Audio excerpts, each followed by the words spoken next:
Paul Bunyan is a tall tale retold and illustrated by one of today's most well-known author-illustrators of children's books, Stephen Kellogg.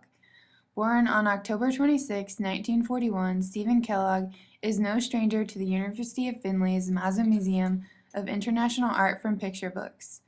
Located in Findlay, Ohio, the Mazza's mission is to promote literacy and enrich the lives of all people through the art of children's literature. The Mazza is open to the public Wednesday through Friday from noon until 5 p.m. and on Sunday from 1 o'clock p.m. to 4 o'clock p.m. With over 100 children's book contributions, many of Kellogg's illustrations hang on the walls of the Mazza Museum. In fact, a whole wall inside the museum is dedicated to his work under the title, The Incredible Prolific Genius of Stephen Kellogg. All of Kellogg's illustrations were donated to the Mazza Museum and made possible in part by a $350,000 gift from a close friend, Anthony Edwards. On November 12, 2011, Kellogg was given an honorary Doctor of Humane Letters from the University of Findlay.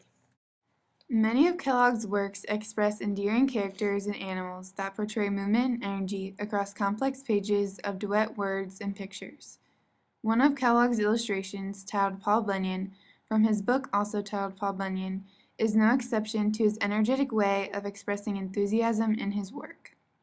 Published in 1984, Kellogg retells a favorite story about the legend of Paul Bunyan. Born in the state of Maine, Paul Bunyan was the largest baby ever born and soon outgrew his town. With his big blue ox named Babe and the greatest lumbering crew ever, Paul Bunyan made his way clear across the United States. A journey fueled by a powerful mixture of flapjacks and syrup. They fought the wild gumberoos in the Appalachians, dug out the Great Lakes, shaved the slopes of the Rocky Mountains, and gouged a trench we call the Grand Canyon. Using watercolor, pen and ink, and graphite, Kellogg created a double-page spread to end his storybook of Paul Bunyan. Do you feel a sense of patriotism when looking at this piece? If we look closely, we can see the real texture of the ink and watercolor used to create this artwork. More importantly, we notice that Kellogg has played on a red, white, and blue frame with box stars to enclose a colorful United States. Notice that Paul Bunyan's lumbering attire is also red, white, and blue, a patriotic color scheme that ebbs its way through each page of the book. Energy seems to explode off a brightly color-coordinated United States in which Paul Bunyan had extravagantly chopped his way through the wilderness. In the land cleared by Paul Bunyan and Babe, we find Paul centered in the frame, standing proud with a triumphant smile, his hands on his hips, and his precious blue ox by his side. Across the United States, we find Paul's encounters along his journey. Paul Bunyan becomes a fixating hero figure through the work of Kellogg. Our eyes move across the page, pausing to glance at each miniature detailed depiction of Paul Bunyan with the bears, with a giant whale, with his lumbering crew, and a large baby Paul at his home in Maine. His towering, enormous stature that might otherwise seem scary is instead made to look friendly by Kellogg's unique use of color, energy, and animals. Would you consider Paul Bunyan as a hero figure for children? Where does most of the emphasis lie in this image?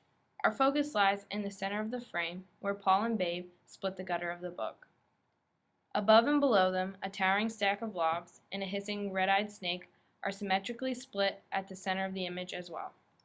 Do you find it hard to focus on just one thing in this image? The compass helps direct us across the page and brings balance to this otherwise complex image. Greens, blues, and reds lead us to different areas of the United States.